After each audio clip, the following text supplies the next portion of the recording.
हमारी एजुकेशन के साथ कुछ यूँ खिलवाड़ किया जाता है कि बचपन से हमें ग से गणेश की जगह ग से गधा पढ़ाया जाता है। हेलो, मैं हूं सुनील यादव और अगले कुछ मिनटों में मैं आपको हमारी एजुकेशन सिस्टम का वो काला सच बताऊंगा जिसने मेरी और तुम्हारी हम सब की जिंदगी बर्बाद करके रख दी है।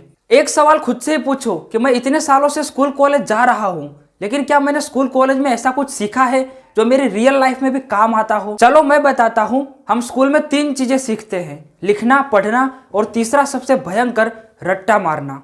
चलो माना कि लिखना और पढ़ना तो सबके लिए जरूरी है, लेकिन ये जो तीसरी चीज हमें सिखाई जाती है, रट्टा मारना, इसने आज देश में ऐसी स्थिति पैदा कर दी कि हम करोड़ों की संख्या में पढ़े लिखे गधे पैदा कर रहे हैं। अच्छा एक बात बताओ, आपके क्लास का सबसे इंटेलिजेंट बंदा कौन था? वही ना जो रट्टा मार के सबसे ज्यादा मार्क्स लाया करता था। क्लास के किसी दूसरे बच्चे में कितना भी टैलेंट क्यों ना हो, लेकिन हर टीचर की नजर में वही स्टूडेंट बेस्ट होता है जो सबसे ज्यादा मार्क्स लाता है। एक पढ़ा लिखा गधा बनने की हमारी ट्रेनिंग बचपन से ही शुरू हो जाती है। सिर्फ स्कूल वाले ही नहीं, हमारे घर वाले और रिश्तेदार भी हमें ये यकीन दिला देते हैं कि अगर पढ़ लिख कर अच्छे मार्क्स से पास नहीं हुए और अच्छी नौकरी नहीं मिली तो तुम्हारी जिंदगी तो भाई साहब बर्बाद है। यहाँ सबसे ऊपर आते हैं साइंस वाले, फिर आते हैं कॉमर्स वाले, और आर्ट्स वाले बच्चे को ऐसे जज कर लिया जाता है जैसे वो किसी काम का ही ना हो। कहना बस इतना चाहता हूँ कि रट्टा मत मारो, उसे पढ़ो और समझो, और जितना समझ पाओ उतना ही याद रखो। जानते हो रट्टा मारने वाले की जिंदगी कैसी होती है? संस्कृत में 99% मार्क्स लाने वाला बच्चा भी संस्कृत बोल नहीं पाता। हम किताब में रट्टा मार के ये तो याद कर लेते हैं कि रॉकेट कैसे बनाते हैं, लेकिन प्रैक्टिकली रियल लाइफ में हम उसे बना नहीं पाते। साइंस में फिजिक्स की एक एक थियरी रट्टा मारकर अच्छे मार्क्स से पास होकर इंजीनियर बनने वाले बंदे को ये पता ही नहीं होता कि उन थियरी को रियल लाइफ में कहां और कैसे अप्लाई करना है। एक रिपोर्ट के मुताबिक भारत के 80% इंजीनियर अनएम्प्लॉयबल है। अनएम्प्लॉयबल का मतलब है कि 4 साल इंजीनियरिंग की पढ़ाई करने के बाद भी,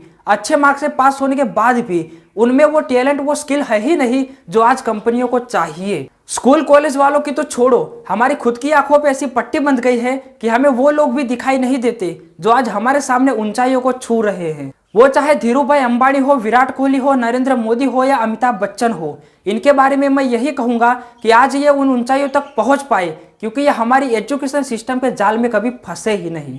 अब कुछ लोग ये कहेंगे कि अमेरिका के ज्यादातर डॉक्टर भारत से है, सुंदर पिचाई को देख लो, सत्य नडेला को देख लो, ये वो। तो मैं इनको बता दूं, इन लोगों ने अपनी हायर एजुकेशन बाहर के देशों से कंप्लीट की है। अगर ये लोग भी हमारे एजुकेशन सिस्टम में पढ़ाई करते तो आज ये लोग भी अपने हाथों में डॉक्यूमेंट की फाइल लेके ऑफिसों के आगे एक नौकरी की भीख मांग रहे होते। देखो, अब हमें जरूरत है तो अपनी सोच बदलने की। रिजल्ट आने के बाद जो फेल होता है उस पर बाहर के लोगों द्वारा निकम्मा होने का ठप्पा लगा दिया जाता है, और घर वाले उसे ऑटो रिक्शा लाके देते हैं कि ले अब तू बस यही कर सकता है। लेकिन यही लोग अगर उस बच्चे को सिर्फ इतना कह दे कि तू फेल हुआ तो क्या हुआ, तुझमें बहुत टैलेंट है, तुझे जो पसंद है तू वो कर, तो यही बच्चा आगे जाके सचिन तेंदुलकर भी बन सकता है। अगर एग्जाम होने से पहले हम अपने बच्चों को सिर्फ इतना कह दे, तू अगर इस किताबी परीक्षा में फेल हो गया तो कोई बात नहीं, तू हमें अपनी जिंदगी की परीक्षा में टॉप करके दिखाना, तो हर साल हम अपने उन 10,000 बच्चों को बचा सकेंगे जो डिप्रेशन में आने की वजह से सुसाइड कर लेते हैं।